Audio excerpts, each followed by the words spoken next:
Yes, hello guys. Once again, this is Joseph, also known as Dudoy, and we have here again another travel adventure vlog. Panibagong iyot. Oops, teka be. Huwag ganun. Eat, unwind, travel. Yan ang iyot ha. Huwag kung ano-ano iniisip mo.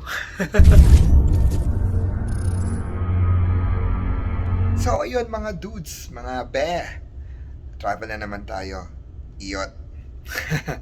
Anyway, nakasakay tayo ngayon sa isa sa mga pinakabagong barko ng To Go dito sa Pilipinas. Tingnan natin ano ang mga meron din ng mga amenities, mga rooms, at kung ano-ano pa meron sa barkong ito. Samahan niyo ako ngayon sa vlog na ito. Pasyalan natin kung ano meron sa barkong ito. Kaya ano pa hinihintay mo? Stay tuned ka lang dyan. A few moments later. Ito ang main lobby ng To Go Masikap. Ang laki at ang lawak ng main lobby nila at may different design sa kanilang walls. And welcome to Go Masikap. Sa loob ng barko na yan, alam mo ba, meron silang shopping center para ka lang nasa mall. Yan ang kultura at ang Miniso. Ang daming pwedeng pagpilian dyan.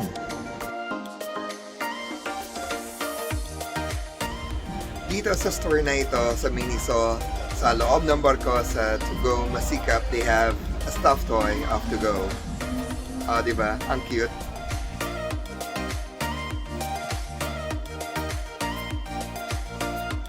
Meron din silang Watsons at mini grocery store. Alam mo kung medyo bago ka sa barko, huwag kang mag-alala, meron silang Watsons, meron silang white flower, smell, para iwas hilo. Mga ben natin dyan na gusto, habang nasa boat, yan, meron silang mga mask. Meron binibenta dito sa Watsons para may paganda effect, o diba?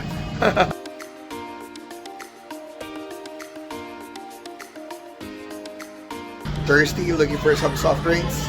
They also have it here in the Quick Mart. There you go.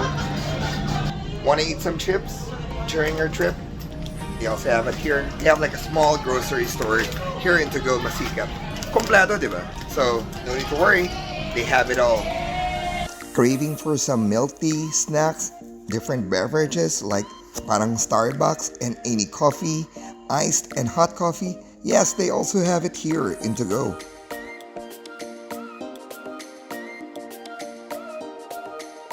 Mga be, baka gusto mo magpaganda? Yes, meron din silang salon dyan sa loob ng barko na yan.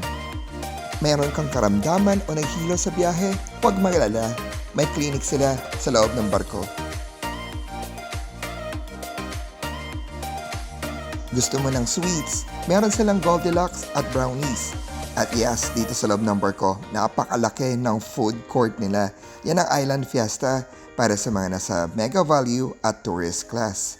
Ang dami nilang food na pwede mong pagpilian. Kaya matitiyak ko sa iyo, hindi ka magugutom sa barko na ito. At para naman sa mga business class suite, yan ang inyong restaurant, ang Horizon Cafe. Maluwag din naman po siya. Medyo may privacy lamang po ng konti dyan.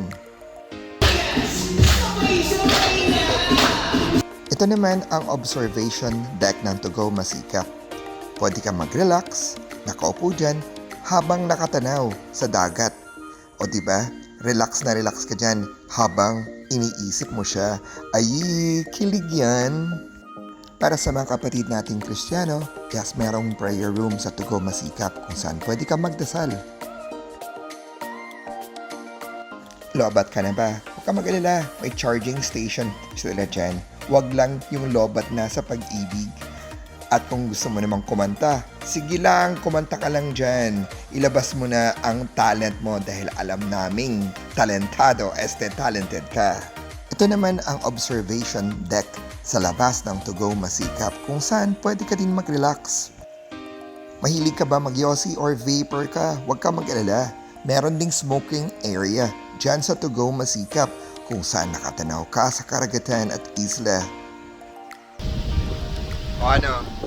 Ang daming di ba, pwedeng puntahan dito sa To Go Masikap habang naka-onboard ka sa barko na ito. Ang kapagod, no? Tara, tingnan naman natin mga iba't ibang mga kwarto na meron sila dito sa To Go Masikap. Ito ang tourist class ng To Go Masikap. Meron niyang 10 bunk beds, kung hindi ako nagkakamali, sa bawat kwarto. O saan pwede ka mag-relax, matulog, at ang ganda dyan, may sarili kang privacy. Ito naman ang Mega Value Class o ang Economy Class ng To Go Masikap. Merong 10 kama sa bawat kwarto. At may sariling kwarto para sa inyong mga bagahe para hindi kayo medyo masikip doon sa kwarto. Ito naman ang shared toilet sa mga nasa Mega Value, Tourist at Business Class. Siyempre, andyan ang kaligtasan sa barkong ito. Andyan ang maraming life jacket para sa lahat ng pasahero at ang mga exit routes kung ano mang sakuna ang maaaring mangyari. So hello guys, so yun ang mga different rooms nila. Yan ang tourist at ang Mega Value Class. Alam mo ang kagandahan dyan sa kanila. Lahat ng mga rooms nila rito, kahit na economy or the Mega Value and the tourist, all rooms are fully air-conditioned with television. Ayos, di ba? Tara, punta naman tayo ngayon sa business class. Ito ang business class ng To Go Masikap. Merong 2 bunk bed, pang-4 na tao, and yes, may sariling window, sariling TV, fully air-conditioned, and may sariling sink at mirror. Punta naman tayo ngayon sa VIP or ang suite room ng To Go Masikap at meron silang 10 kwarto para sa VIP class. Sa VIP class, may sarili silang sala kung saan kayo pwede magtipon-tipon ng mga kasama at kaibigan mo. Tara, pasok tayo sa loob ng suite room. Ito ang kwarto na kuha ko sa barkong ito. Sa suite room, merong 2 kama, sala, TV, refrigerator, fully air-conditioned, at sa kanilang toilet and bath, may sariling urinals, lababo, at yes, may bathtub sa loob ng banyo ng To Go Masikap for the VIP class. Ayos, di ba? So hello guys, so this is where we started and this is where I will also be ending this vlog. Thank you for watching and don't forget to like and subscribe down below on Dudoy and Duday Vlogs dun sa YouTube. Pero sa Facebook, we also have Dudoy and Duday. Kay Jose PH, bahala kayo kung gusto nyo i-follow. Bahala kayo, tampuhan na to. Anyway guys, thank you for watching. Take care as always and love as always. Jose PH or Dudoy. Signing off for now. Go!